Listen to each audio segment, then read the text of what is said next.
My 16-year-old son's teen girlfriend claimed she was pregnant with his baby and demanded we uproot our entire family to move to Colorado. But I found evidence she was lying about due dates. Hi, I'm Maria, 32F, and I need advice about a situation with my son Caleb, 16M, and his girlfriend Emma, 15F. My husband Tom, 34M, and I have been together since we were teenagers ourselves. We have 4 kids total, Caleb, plus Lucy, 12F, Sam, 9M, and baby Rose, 3F. Tom and I know what it's like to be young parents. We had Caleb when I was 16 and Tom was 18. Those early years were brutal. We lived in a tiny apartment above a laundromat. Tom worked 2 jobs while I finished high school with a screaming baby. We ate ramen noodles for months. Our families barely spoke to us. We missed out on everything normal teenagers do. But we made it work through pure determination. I got my GED, then went to community college for nursing. Tom learned plumbing through an apprenticeship. We saved every penny. By the time Lucy came along 6 years later, we had our own house in Riverside Heights. Now we own a 4-bedroom home with a big backyard. Tom runs his own plumbing business. I work at the regional medical center. The kids are in good schools. Caleb plays varsity baseball. Lucy does gymnastics. Sam has his soccer team. Rose goes to a nice daycare. We worked our butts off to build this life. Our house sits on Maple Street in the best neighborhood we could afford. The kids have friends here. Tom and I have friends here. This is our home. Caleb and Emma have known each other since they were 8 years old. Her family lived 4 houses down from us. Emma's parents are David and Carol. David works in construction.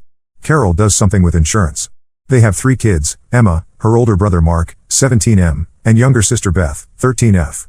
Nice enough people, though we never hung out much beyond neighborhood barbecues and school events. The problem started 2 years ago when Emma's family moved to Colorado. David lost his job during some company downsizing. Carol found a better position with her insurance company in Denver.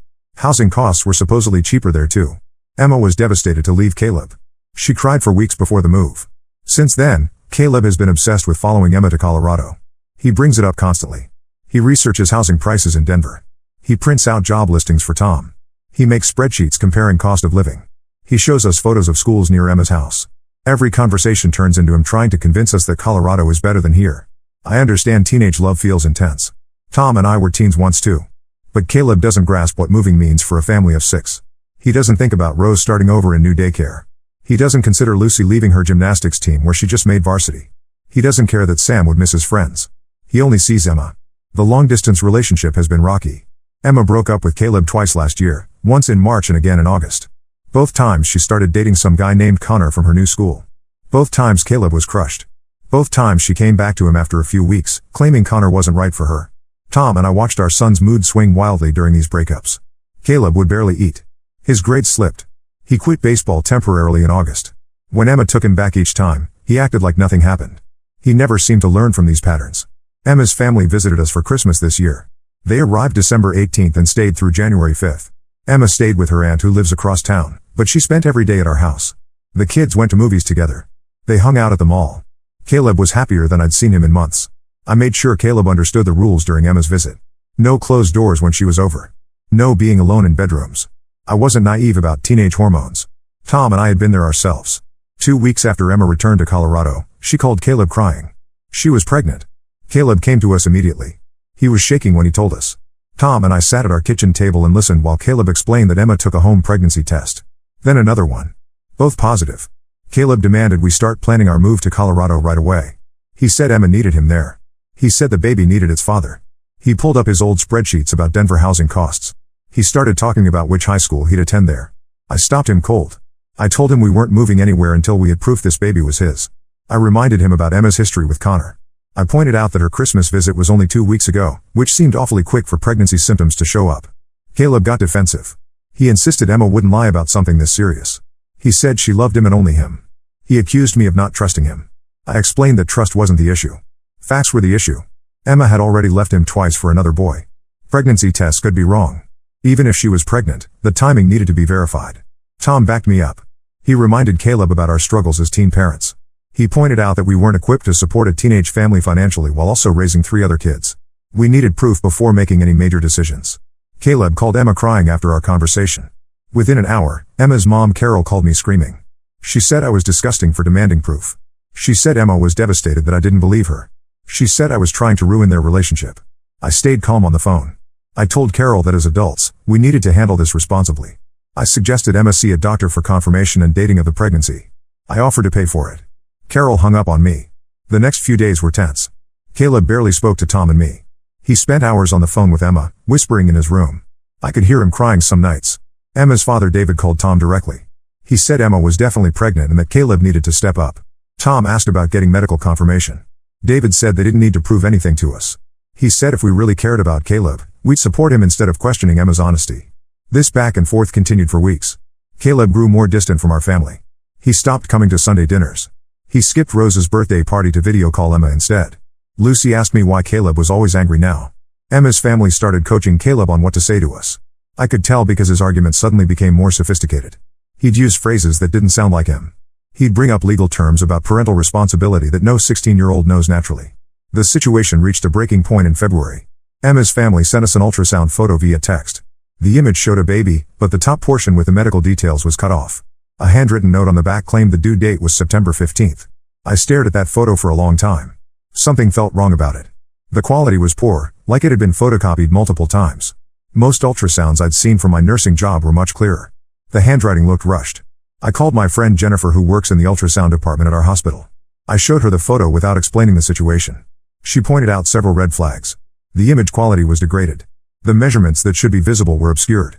Professional ultrasounds always include detailed dating information that this one lacked.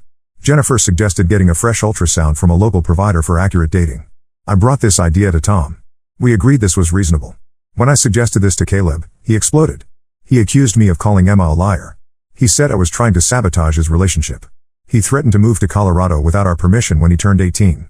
Emma's family refused the local ultrasound idea. Carol claimed their insurance wouldn't cover it. David said it was unnecessary since they already had proof.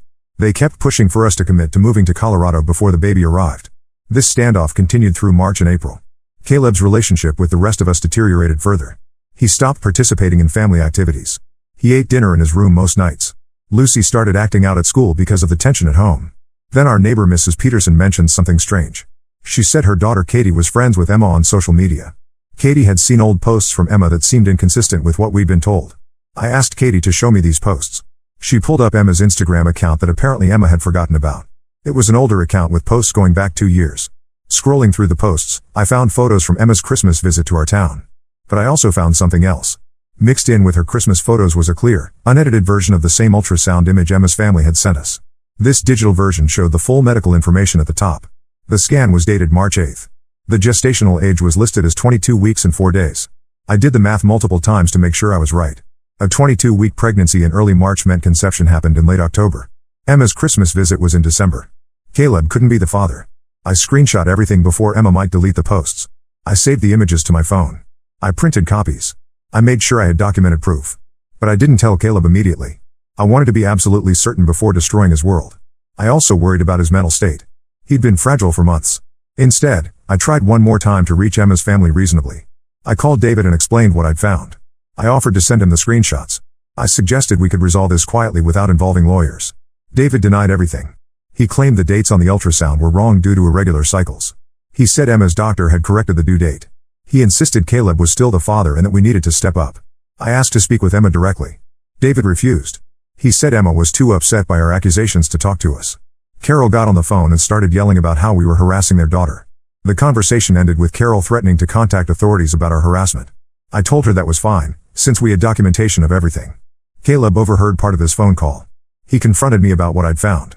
I showed him the Instagram screenshots. I walked him through the dating math step by step. Caleb stared at the evidence for a long time. Then he went to his room and didn't come out for the rest of the day. The next morning, Caleb asked to talk to Tom and me together. He said he'd called Emma about the dating discrepancy. She'd gotten angry and accused him of not trusting her. She'd claimed her doctor made errors in the early scans. She'd refused to provide any medical records to verify her claims. Caleb said he was starting to have doubts but still wanted to believe Emma. He asked if there was any way to know for sure. I explained that paternity testing during pregnancy was possible but required Emma's cooperation. Since her family was refusing all medical verification, we'd have to wait until after the baby was born for court-ordered testing. Caleb asked what we should do in the meantime. Tom and I agreed we wouldn't be making any major life changes until paternity was established. No moving to Colorado. No financial commitments. No wedding planning. We'd wait for facts. This decision sent Emma's family into a frenzy. They started calling Caleb directly, bypassing Tom and me completely. They told him we were terrible parents for not supporting him. They said we were abandoning our grandchild. They promised to help him move to Colorado with or without our consent. Caleb was torn between believing Emma and trusting the evidence. Some days he'd side with us. Other days he'd pack his bags and threaten to leave. The whole house walked on eggshells around his moods. Lucy asked me why everyone was always fighting now. Sam started having nightmares. Rose cried more than usual. Our stable family life was falling apart over this situation. Tom and I decided we needed legal advice. We contacted a family attorney who specialized in paternity issues. She reviewed our documentation and gave us clear guidance. The lawyer explained that we couldn't force Emma to take a prenatal paternity test. We could petition for testing after the baby was born, but we'd need to wait until then. She advised us to document everything and avoid emotional confrontations that might be used against us later. Following the lawyer's advice, I drafted a formal email to Emma's parents. I stated our position clearly. We believed the ultrasound dating indicated Caleb wasn't the father. We were willing to pursue legal paternity testing after the birth. We would support Caleb appropriately once paternity was established, but we wouldn't be making life changes based on unverified claims. Emma's family never responded to that email. The silence told us everything we needed to know. This whole situation has consumed our family for months now. Caleb barely speaks to us. Emma's family has painted us as villains to everyone who will listen. Caleb's friends think we're heartless for not immediately supporting him. But Tom and I refuse to uproot our entire family based on lies. We've worked too hard to build our life here. We won't sacrifice Lucy's gymnastics career, Sam's friendships, and Rose's stability for a situation that doesn't add up. The worst part is watching Caleb struggle with this. He's caught between wanting to believe his girlfriend and seeing the evidence that she's lying. He's only 16 and doesn't have the life experience to navigate this manipulation. Tom and I are standing firm on our decision to wait for proof. But this stance is tearing our family apart day by day. Caleb resents us more each week. The other kids are suffering from the constant tension. I keep wondering if we're handling this right. Should we just move to Colorado to keep the peace? Should we force Caleb into counseling? Should we forbid him from contacting Emma until this gets sorted out? The due date according to Emma's family is September 15th. According to the real ultrasound dating, the baby should arrive sometime in August. One way or another, we'll have answers soon. Until then, we're stuck in this horrible limbo where our son hates us for refusing to believe his girlfriend's lies. Update 1. People have been messaging me asking for updates on the pregnancy situation with my son Caleb, 16M, and his girlfriend Emma, 15F. Unfortunately, things have gotten much worse since my original post. After I posted here, Tom, 34M, and I decided to try one more approach with Emma's family. We thought maybe if we offered a compromise, we could get somewhere. I called Emma's mom Carol and suggested Emma come visit us for a month during summer break. I offered to pay for her flight. I said she could stay in our guest room and we could all spend time together as a family. My real plan was to get Emma to a doctor here for proper prenatal care and accurate dating. But I presented it as wanting to support them and be involved in the pregnancy. Carol seemed interested at first. She said Emma missed Caleb terribly and would love to visit. We arranged for Emma to fly here on June 20th and stay until July 20th. I bought her plane ticket online and sent Carol the confirmation. During this planning period, Caleb's mood improved dramatically. He started eating family dinners again. He helped Tom with yard work. He even played catch with Sam in the backyard. Caleb was convinced this visit would prove Emma was telling the truth and that we'd all become one big happy family. The night before Emma's scheduled flight, she texted Caleb saying she couldn't come. She claimed her doctor said traveling was dangerous because she was high risk for early labor. She said her morning sickness was so severe that she could only keep down orange juice and crackers. Caleb was devastated. He called Emma crying and begging her to reconsider. She stuck to her story about doctor's orders.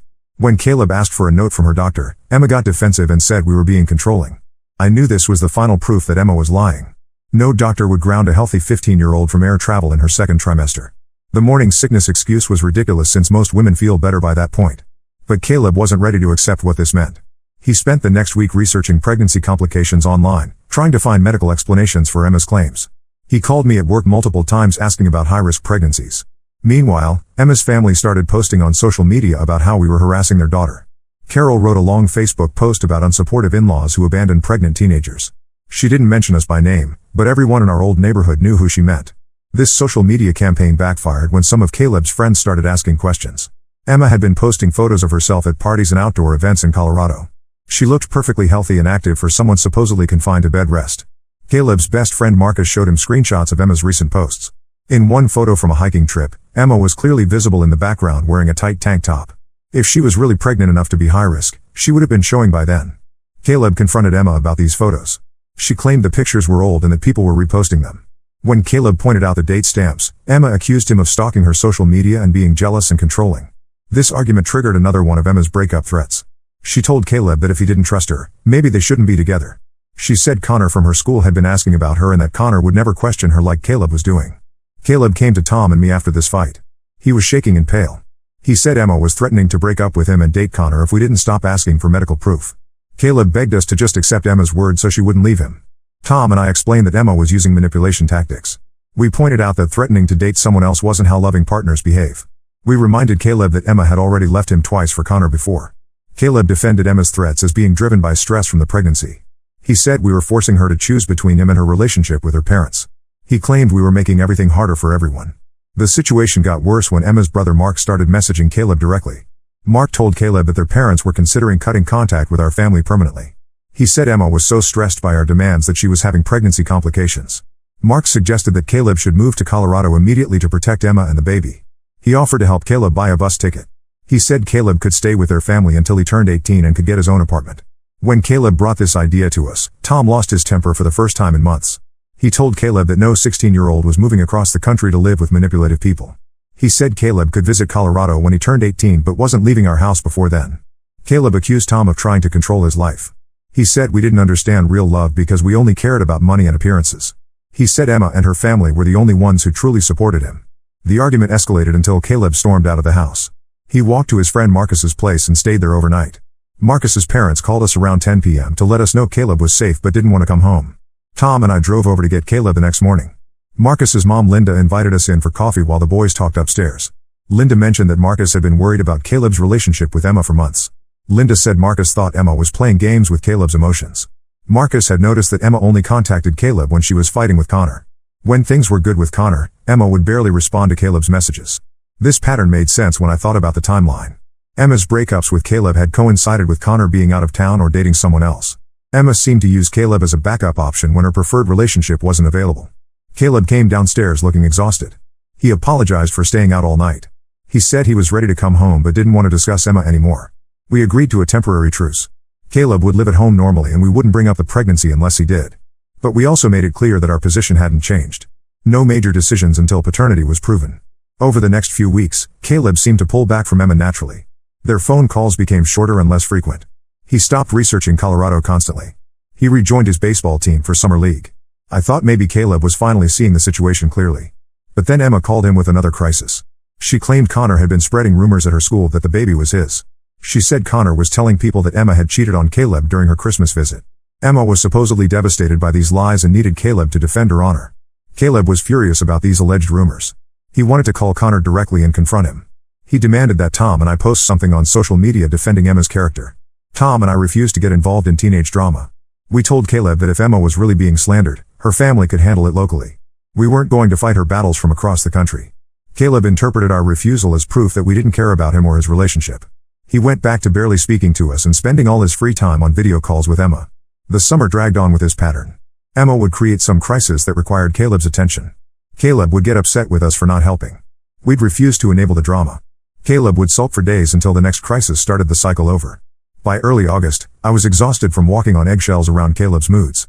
Lucy had started asking if we could send Caleb to live with Emma's family since he was making everyone miserable. Sam was spending more time at friends' houses to avoid the tension. Tom and I realized this situation was destroying our family regardless of whether Emma was actually pregnant. We needed resolution before school started in September. The supposed due date was getting closer, but Emma's family had stopped sending updates. Caleb was still insisting the baby was his, but even he seemed less certain than before. I started preparing for the possibility that Emma would actually have a baby in September. If she did, we'd immediately pursue legal paternity testing. If she didn't, we'd know the whole thing was a lie. Either way, this nightmare would be over soon. Our family couldn't survive many more months of this drama. Update 2: The truth finally came out, and it's somehow worse than I expected. 2 days after my last update, Caleb, 16M, got a call from his friend Marcus. Marcus said his cousin who lives in Colorado had seen something on social media that Caleb needed to know about. Marcus sent Caleb a screenshot from Instagram. It was Emma posting a photo of herself with Connor at some outdoor concert. Emma was obviously pregnant in the photo, probably about 6 or 7 months along based on how she looked. Connor had his arm around her waist and was kissing her cheek. The caption said something about enjoying their last date before becoming parents. Caleb stared at that photo for maybe 10 minutes without saying anything. Then he showed it to Tom, 34M, and me. The post was dated 3 days earlier, which meant it was current. Emma was clearly pregnant, but she was also clearly with Connor. The timeline finally made complete sense. Caleb called Emma immediately. She didn't answer. He called again and again until she finally picked up. I could hear her voice through the phone from across the room. Emma claimed the photo was fake. She said Connor had photoshopped it to make trouble for her. She insisted she was alone in Colorado and miserable without Caleb. She begged him not to believe what he was seeing. Caleb asked Emma to video call him right then to prove she wasn't with Connor. Emma said she couldn't because her phone camera was broken. When Caleb offered to call her on a different app, she said her internet was down. These excuses were getting ridiculous even for Caleb. He hung up on Emma and threw his phone across his room. The screen cracked against the wall. Over the next few hours, Caleb became quiet in a way that worried me. He wasn't angry or upset like usual. He just seemed empty. He sat in the backyard staring at nothing for most of the evening. The next morning, Caleb asked to speak with Tom and me privately. He said he'd been thinking all night about everything that had happened over the past 6 months. He said he finally understood that Emma had been lying to him.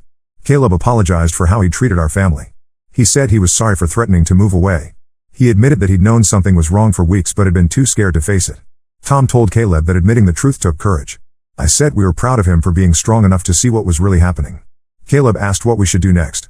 Tom and I explained that we didn't need to do anything. Emma's lies would sort themselves out. Caleb just needed to focus on moving forward. But Emma wasn't finished with her games. 2 days later, she called Caleb sobbing. She claimed Connor had forced her to take that photo. She said he was threatening to hurt her if she didn't pretend they were together. She begged Caleb to come to Colorado and rescue her. Caleb was torn again. Part of him still wanted to believe Emma needed him.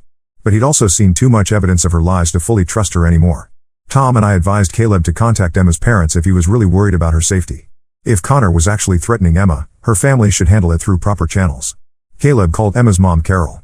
Carol claimed she didn't know anything about Connor threatening Emma. She said Emma had never mentioned feeling unsafe. She seemed confused about why Caleb was asking. This response confirmed that Emma's latest story was another lie. If Connor was really threatening her, her parents would know about it. Caleb confronted Emma about her mother's response. Emma got angry and accused Caleb of going behind her back. She said he was trying to get her in trouble with her parents. She hung up on him. That was the last conversation Caleb had with Emma for 2 weeks. During those quiet weeks, Caleb started acting more like himself again. He played baseball with Sam. He helped Lucy practice her gymnastics routines. He started coming to family dinners without being asked. Caleb even talked about making plans for his junior year of high school. He mentioned trying out for varsity baseball. He asked about taking advanced math classes. These were the first forward-looking conversations we'd had with him in months. Then Emma's aunt called our house. The aunt still lived in our town and had stayed neutral during all the drama. She said she needed to tell us something important. The aunt explained that Emma's family had been lying about more than just the pregnancy timing. Emma had never been pregnant at all. According to the aunt, Emma and Connor had broken up back in December, right before Emma's Christmas visit to our town. Emma had been trying to get Connor back ever since by making him jealous with stories about Caleb. The pregnancy was Emma's latest attempt to manipulate Connor into wanting her back. She'd been posting about being pregnant to make Connor think she'd moved on with Caleb. When Connor finally took the bait and started pursuing Emma again, she didn't know how to end the lie. The aunt said Emma's parents had been enabling the lies because they were embarrassed about their daughter's behavior. They'd gotten in too deep to back down without admitting they'd been lying for months. Caleb listened to this revelation without saying much. After the aunt left, he went for a long walk around the neighborhood by himself. When Caleb came home, he said he felt stupid for believing Emma for so long. Tom assured him that trusting people isn't stupid, even when they don't deserve it. Caleb said he was ready to block Emma's number and move on. He deleted all her photos from his phone. He removed her from his social media accounts. He asked us not to mention her name anymore. Emma tried contacting Caleb through various friends and family members over the next few days. She sent messages claiming the aunt was lying. She said she really was pregnant and that her aunt was jealous of her relationship with Caleb. Caleb didn't respond to any of these messages. He'd finally had enough of Emma's manipulation. Emma's brother Mark called Caleb one last time. Mark said Emma was having a mental breakdown because Caleb was ignoring her. He claimed Emma was threatening to hurt herself if Caleb didn't call her back. Caleb brought this call to Tom and me. We advised him that if Emma was really threatening self-harm, Mark should contact emergency services in Colorado. Mental health crises needed professional intervention, not teenage boyfriends. Caleb agreed and told Mark to call 911 if Emma was actually in danger. Mark hung up angry, and we never heard from Emma's family again. The drama finally ended as suddenly as it had started. Caleb went back to being a normal teenager. He focused on baseball and friends and preparing for junior year. Our family slowly healed from months of tension and conflict. Lucy stopped having behavioral problems at school. Sam's nightmares went away. Rose became her cheerful self again. Caleb never talked about Emma anymore. He started hanging out with different friends and seemed genuinely happier. He made the varsity baseball team for his junior year. Looking back, I'm glad Tom and I stood firm on demanding proof. If we'd moved to Colorado based on Emma's lies, we would have destroyed our family's stability for nothing. Caleb learned a hard lesson about manipulation and toxic relationships. Hopefully, this experience will help him recognize red flags in future relationships. Our family is stronger now than it was before this mess started.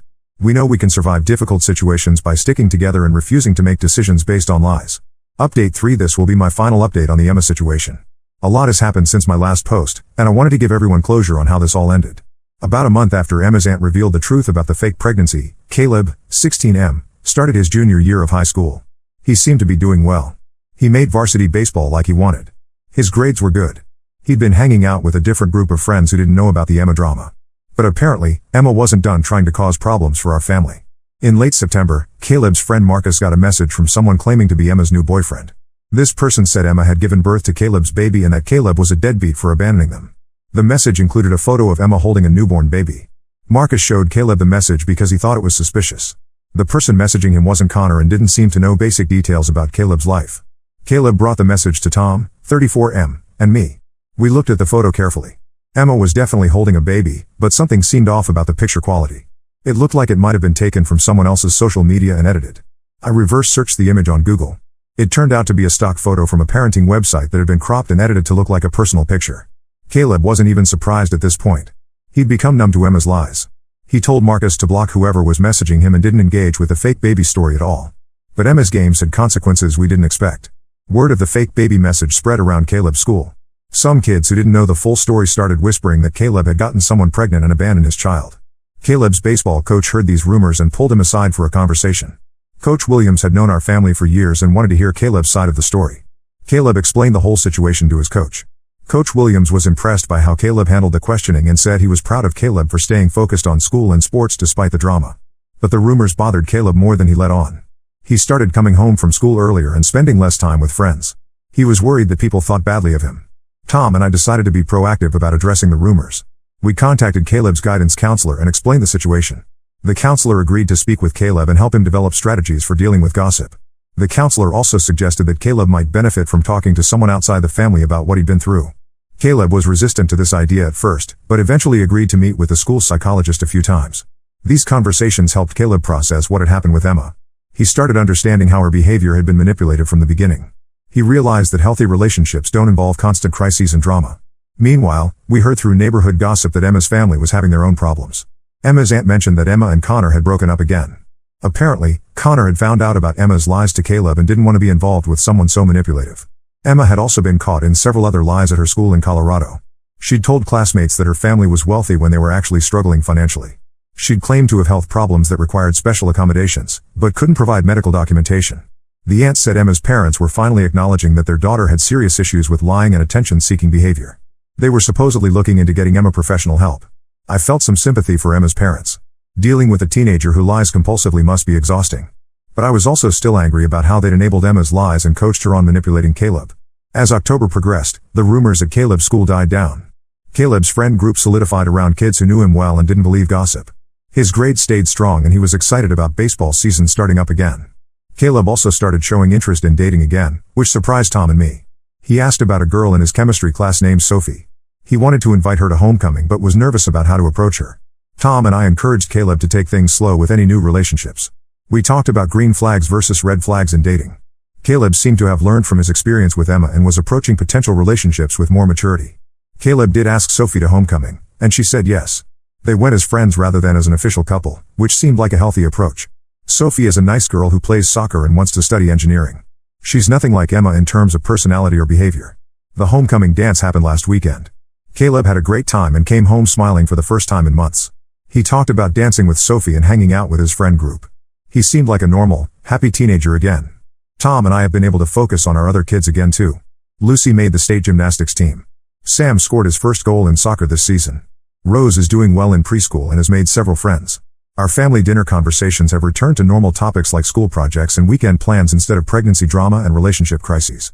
The house feels peaceful again. I sometimes wonder what would have happened if we believed Emma's lies and moved to Colorado. We would have uprooted our entire family for nothing. Caleb would have learned that lying and manipulation work. Our other kids would have suffered for Emma's games. Standing firm on demanding proof was the right decision, even though it meant months of conflict with Caleb. Sometimes protecting your family means being the bad guy in the short term. Caleb seems to understand this now. He thanked Tom and me recently for not letting him make a huge mistake. He said he's grateful we didn't allow him to ruin his future for someone who didn't really love him. Emma hasn't tried to contact Caleb since the fake baby photo incident. Her family moved back to our state last month according to the aunt, but they settled in a different town about 2 hours away. I hope Emma gets the help she needs, but I'm relieved she's out of our lives.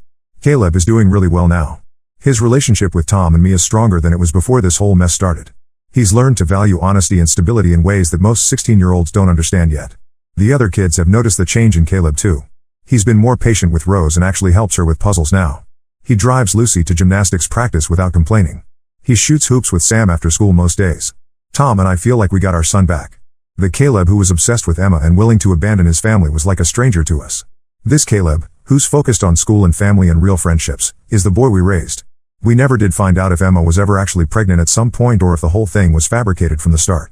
Honestly, it doesn't matter anymore.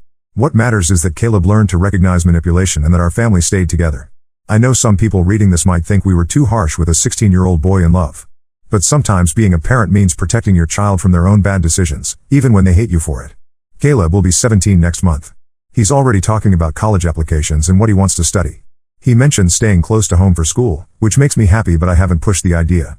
Sophie and Caleb are officially dating now, and she comes to our family dinners sometimes. She's respectful and kind to all of us. She asks Lucy about gymnastics and lets Rose show her drawings. She's what a healthy teenage relationship looks like. Our house on Maple Street feels like home again instead of a battlefield. Sunday dinners happen without anyone storming off. The kids laugh together watching movies.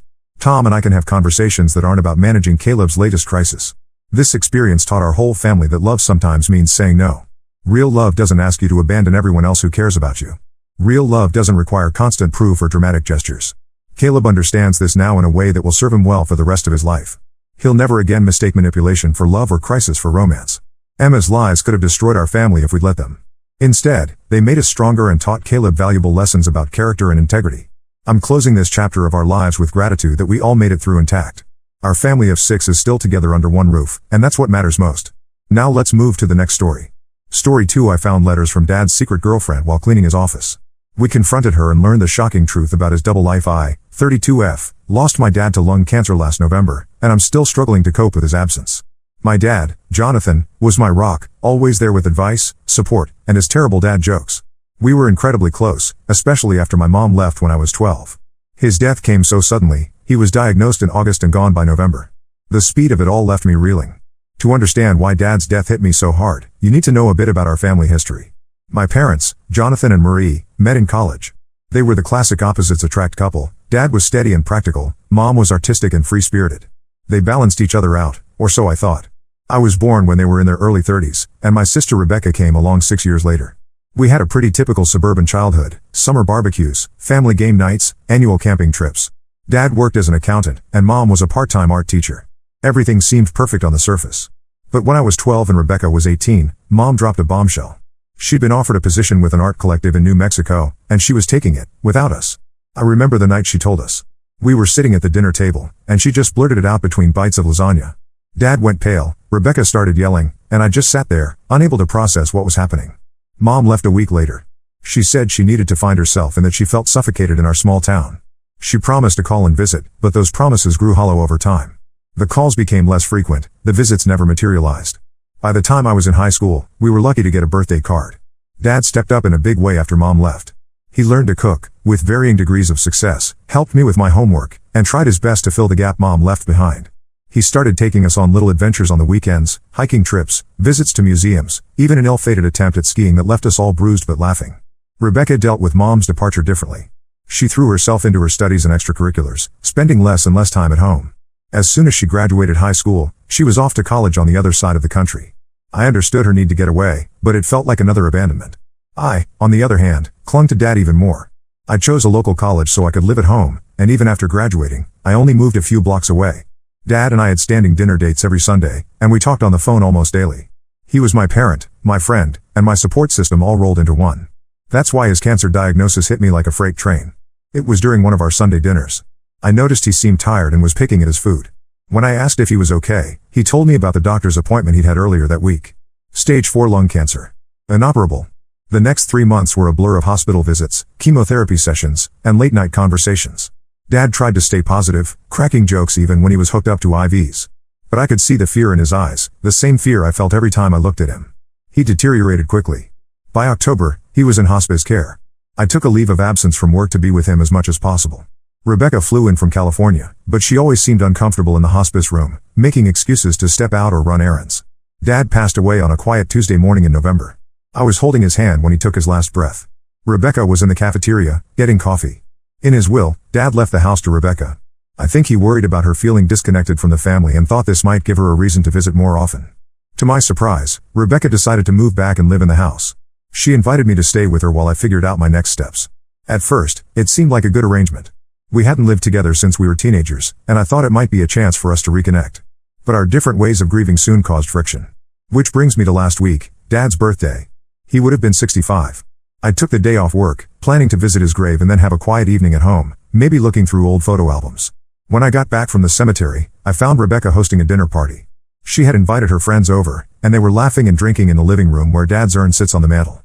I was shocked. I stood in the doorway, unable to process what I was seeing.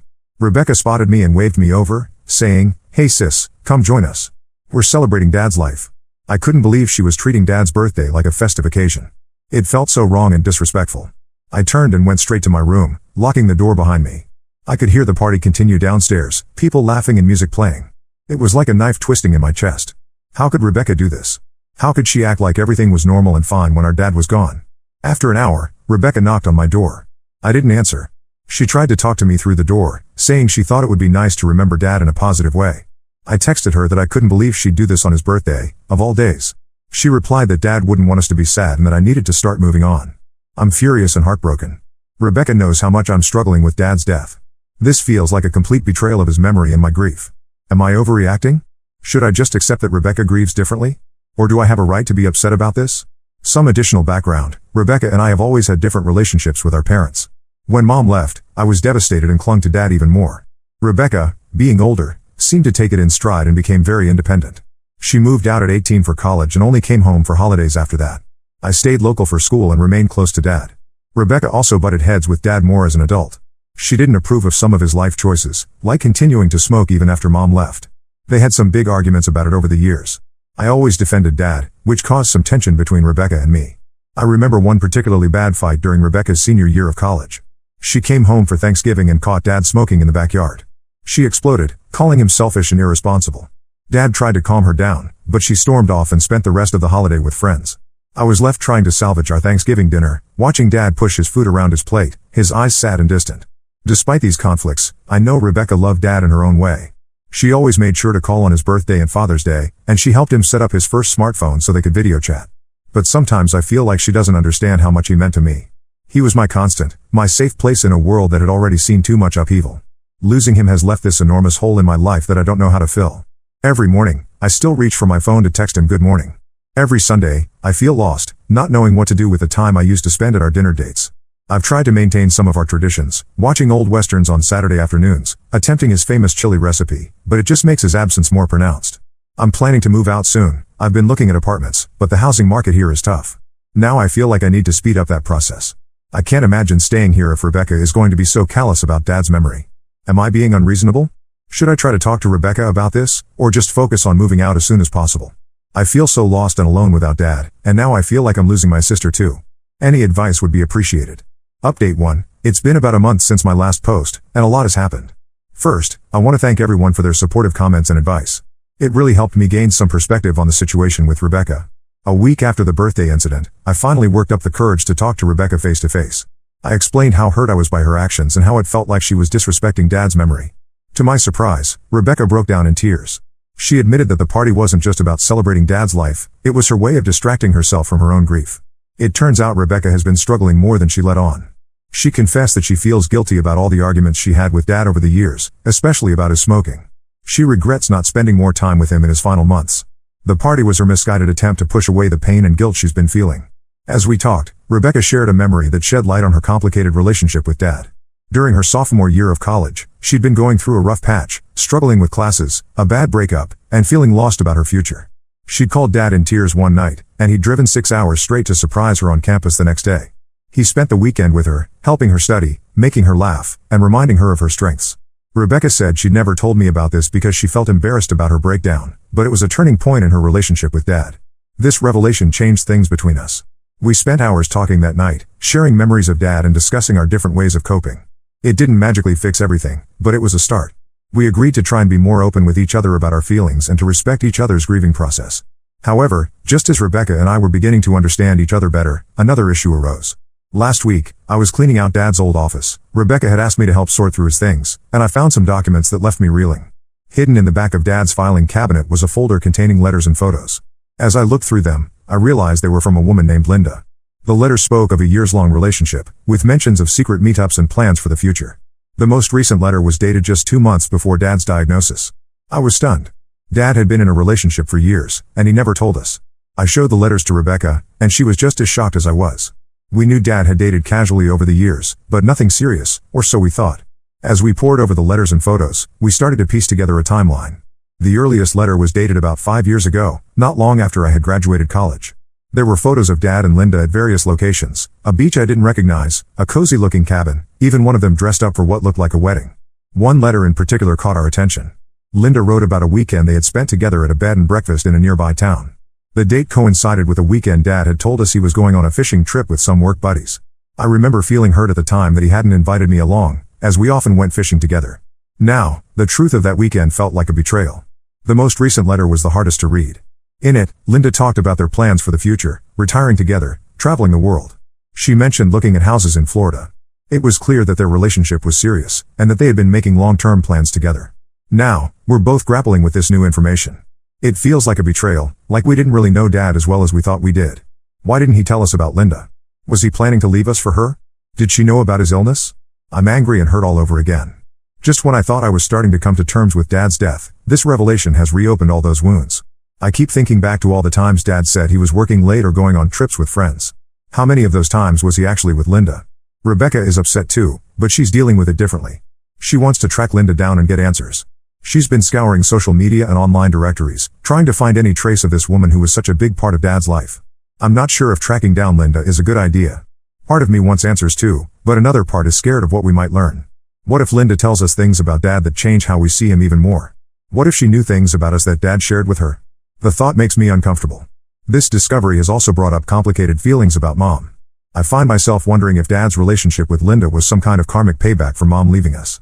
Did he feel like he had to hide his relationship because of how Mom's departure affected me? Or was he just being selfish, wanting to keep his new life separate from his role as our father? I don't know how to process this. It feels like I'm losing Dad all over again, but this time I'm losing the image I had of him too. The Dad I thought I knew, the one who was always honest with me, who I could trust completely, feels like a stranger now. Rebecca and I are trying to support each other through this, but it's hard.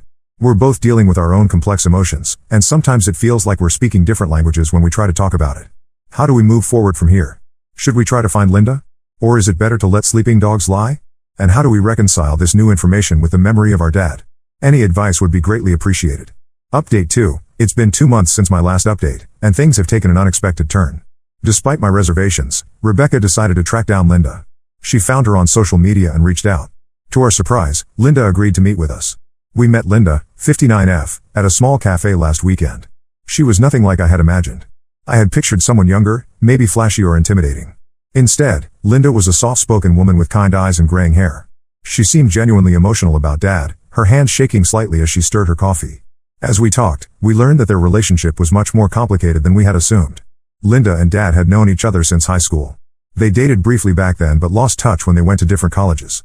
They reconnected at their 30-year high school reunion, shortly after Mom left us. Linda shared some stories from their high school days. Apparently, Dad had been quite the prankster back then. She told us about a time when he had managed to fill the principal's car with packing peanuts as a senior prank. It was strange hearing about this mischievous side of Dad, so different from the serious, responsible father we knew. Their reunion came at a difficult time for both of them. Linda had recently divorced her husband of 25 years after discovering his infidelity. Dad, of course, was dealing with the aftermath of Mom's departure. They started as friends, supporting each other through their respective life changes, but over time, it developed into something more. The reason Dad never told us about Linda was because of me. Apparently, he was worried about how I would react to him dating seriously. He knew how hard Mom's departure had hit me and didn't want me to feel like he was trying to replace her. Linda understood and agreed to keep their relationship private until I was ready. This revelation hit me hard. I felt guilty for being the reason Dad felt he couldn't be open about his relationship, and angry that he had assumed I couldn't handle it. I remembered all the times I'd complained to Dad about feeling lonely or wishing he would start dating again. Had he been silently carrying the weight of his secret relationship all that time? Rebecca, on the other hand, was furious that Dad had kept this from both of us for so long. She pointed out that I was an adult, fully capable of dealing with Dad dating. She felt that Dad had underestimated both of us and robbed us of the chance to know an important part of his life. Linda also shared that she knew about Dad's illness.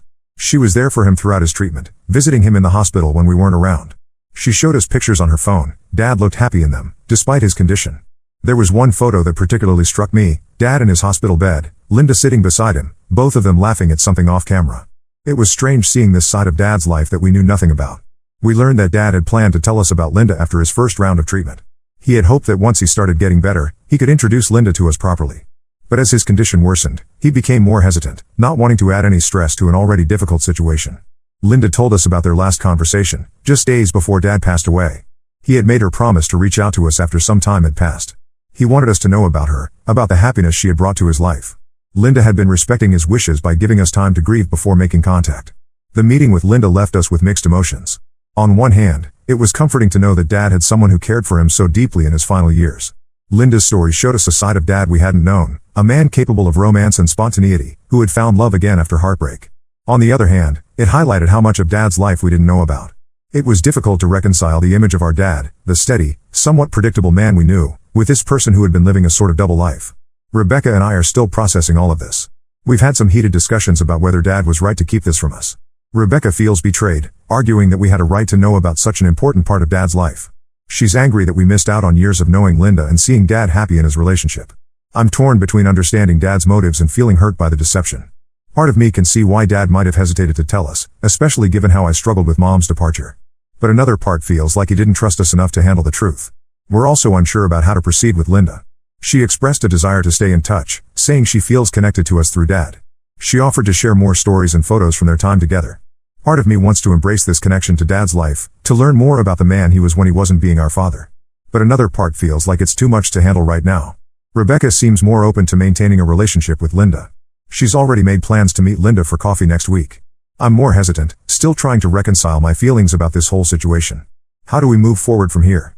Should we maintain a relationship with Linda? And how do we reconcile this new information with the memory of our dad? Update 3. It's been 6 months since my last update, and a lot has changed. After much soul-searching and many discussions with Rebecca, we decided to cautiously maintain a relationship with Linda. It hasn't been easy, but it's been enlightening in many ways. Through our conversations with Linda, we've learned so much more about Dad, stories from his youth, his dreams, and even his regrets. It's like we're getting to know a whole new side of him. Linda has shared photos and mementos from their time together, which have been both painful and precious to see. One particularly emotional moment came when Linda gave us letters Dad had written to her during his illness. In them, he expressed his love for Rebecca and me, his regrets about not being more open with us, and his hopes for our futures. Reading these letters was incredibly difficult, but also healing in a way. It felt like getting one last message from Dad. Linda told us about a conversation she had with Dad near the end. He had expressed regret about not telling us about their relationship sooner. He worried that he had made a mistake in trying to protect us, and that by keeping Linda a secret, he had inadvertently created a divide between his dad life and his personal life. Rebecca and I have grown closer through this experience. We've had to lean on each other as we navigate this complex situation. We've had our arguments and disagreements, but we're learning to understand and respect each other's perspectives and ways of grieving. I've finally moved out of Rebecca's house and into my own apartment. It was a big step, but it felt necessary for my healing process. Rebecca and I still see each other regularly, often meeting up with Linda for coffee or dinner. Linda has become an unexpected source of comfort for both of us. She doesn't try to replace Dad or our mom, but she offers a unique perspective on Dad's life that we never had before. It's strange, but in a way, maintaining this connection with her helps us feel connected to Dad. We've also started a small tradition of our own. On the anniversary of Dad's passing last month, instead of a party or a somber remembrance, we had a quiet dinner, just Rebecca, Linda, and me. We shared stories about Dad, laughed at his terrible jokes, and yes, shed some tears too. It felt right, a balance between honoring his memory and celebrating his life. I won't say that everything is perfect now. We still have our difficult days. Sometimes seeing Linda brings up complicated emotions. There are moments when I feel a pang of jealousy, thinking about the time Linda had with Dad that we missed out on. But overall, I feel like we're in a better place. Dad's death and the revelations that followed have changed us all. But through it all, I've learned that love, even with its complications and imperfections, is what endures. And in that, I find some peace.